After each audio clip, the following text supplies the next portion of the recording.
అన్న లైఫ్ అంతా ఏ ప్రాబ్లమ్స్ లేకుండా హ్యాపీగా ఉండాలంటే ఏం చేయాలన్నా? తమ్ముడు, హ్యాపీనెస్ అనేది మనం సాల్వ్ చేయగలిగే ఈక్వేషన్ అయితే కాదు. ఫర్ ఎగ్జాంపుల్, మనం ఎక్స్ అనే ఆబ్జెక్టివ్ ని రీచ్ అయితే హ్యాపీగా ఉంటాం అనుకుంటాం, లేదా వై అనే ఇష్టపడే మనిషితో ఉంటే హ్యాపీగా ఉంటాం అనుకుంటాం. కానీ అవి అచీవ్ చేసిన వెంటనే హ్యాపీనెస్ అనేది వేరే వాటి మీద షిఫ్ట్ అవుతుంది. కరెక్టే అన్న, మొన్నటి వరకు నేను iPhone 16 వాడుతుండేవాడిని, ఇంకా దాంతోనే ఫిక్స్ అయిపోదాం అని అనుకున్నా. కానీ రీసెంట్లీ ఇంకొక మోడల్ రిలీజ్ అయ్యేటప్పటికి ఇంకా దాని మీద ఫోకస్ షిఫ్ట్ అయింది. తమ్ముడు, మన బ్రెయిన్ లో వైరింగ్ ఎలా ఉంటుందంటే, ఉన్న వాటి మీద డిస్సాటిస్ఫాక్షన్, లేని వాటి మీద సాటిస్ఫాక్షన్. అండ్ ఈ రోజు హ్యాపీగా అనిపించింది రేపు అలా అనిపించకపోవచ్చు. అదే మన బయాలజీ తమ్ముడు. అది ఓకే, కానీ మనం హ్యాపీనెస్ ని ఎలా పొందగలం? నువ్వు స్టార్టింగ్ లో క్వశ్చన్ అడిగావు కదా, ప్రాబ్లమ్స్ లేకుండా అని. ఆన్సర్ మొత్తం అందులోనే ఉంది. హ్యాపీనెస్ అనేది మనకు వచ్చే ప్రాబ్లమ్స్ ని సాల్వ్ చేయడంలో ఉంటుంది.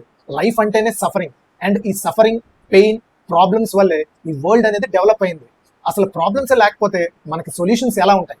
అన్న, నా ఫ్రెండ్స్కి మాత్రం ఏ ప్రాబ్లమ్స్ లేవు. తమ్ముడు, ప్రాబ్లమ్స్ లేకపోవడం కాదు, కొంతమంది ప్రాబ్లమ్స్ ఉన్నా కూడా ఒప్పుకోరు, డిస్ట్రాక్ట్ అవ్వడానికి ట్రై చేస్తారు. ఇంకొంతమంది నాకున్న ప్రాబ్లమ్స్ ఎలా సాల్వ్ చేయాలో నాకు తెలియదని చెప్పి విక్టిమ్ మెంటాలిటీ ప్లే చేస్తారు. నాకు మాత్రం ప్రాబ్లమ్స్ రాత్రి పగలు వస్తూనే ఉంటాయి.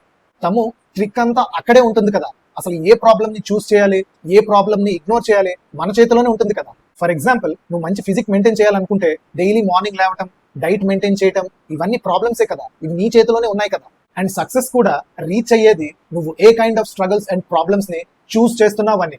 అండ్ ఫైనలీ నువ్వేంటి అని క్వశ్చన్ కి ఆన్సర్ కూడా దాని మీదే డిపెండ్ అయి ఉంటుంది. And that is what true happiness is.